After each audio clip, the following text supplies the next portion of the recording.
Connie Dabate, a quiet morning in Ellington, Connecticut, a house that looks safe from the outside, a front door that never shows the truth.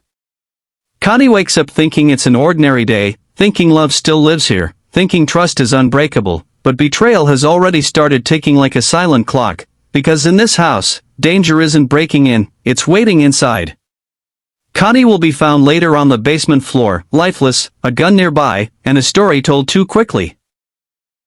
A masked intruder, a struggle, a hero husband who survived. It sounds believable, almost cinematic, but something feels wrong. Police feel it immediately. The timeline doesn't breathe right, the fear doesn't feel real, and Connie's voice, though silenced, is about to speak louder than anyone expects, through steps, through data, through truth that cannot lie. Richard Dabate, the grieving husband, the wounded survivor, the man with a bullet in his leg and a tale ready to go. He says a stranger waited in the garage, forced him inside, shot Connie, then turned the gun on him, a nightmare straight from headlines, but detectives listen closely. Richard talks too smoothly, remembers too much, explains too fast, his emotions arrive late, his pain feels rehearsed, and then the cracks appear, a timeline that stretches, minutes that don't match, movements that don't make sense, neighbors hear nothing, cameras see nothing, and yet Connie was alive longer than Richard claims.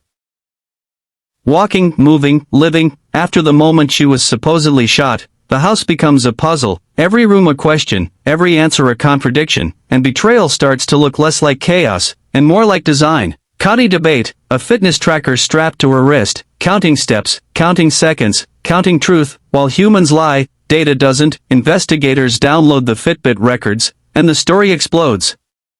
Connie walks hundreds of steps after the time Richard says she died. She moves through the house, up and down, alive, scared, betrayed. The data rewrites reality. It proves she wasn't killed instantly. It proves someone was watching, waiting, controlling the moment.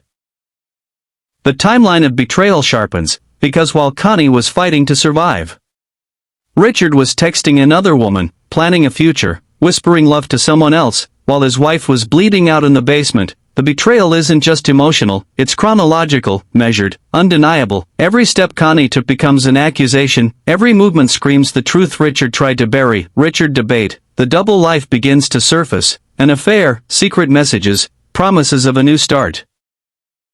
A pregnancy lie used to justify murder. Prosecutors paint a chilling picture, not rage, but calculation, not panic, but patience. Richard rehearsed his story, staged the scene, shot himself to sell the lie, but forgot one thing, the modern witness, technology, the silent observer on Connie's wrist. In court, the Fitbit data becomes the star witness, graphs replace tears, timestamps replace alibis, jurors don't need imagination, they see the betrayal unfolding minute by minute. Richard's face hardens, the mask slips, the hero collapses into a man exposed by numbers, and the courtroom feels the weight of something terrifying. The idea that love can be timed, and murder can be scheduled. Connie Dabate, remembered now not just as a victim, but as a voice that refused to disappear. Her final movements tell the story Richard tried to erase, walking while wounded, surviving longer than expected, trusting someone who had already decided her fate. Her family listens as her last steps are read aloud, each number a heartbeat, each step a moment of hope, and the betrayal becomes unbearable, because Connie was alive, while Richard was already gone, emotionally, morally, permanently. The jury returns, guilty, the word lands heavy, justice arrives late, but it arrives, yet the house remains silent, a reminder that technology can expose lies, but cannot save a life already marked for betrayal. Richard Dabate, sentenced, unmasked, defeated, but the final twist lingers like a shadow.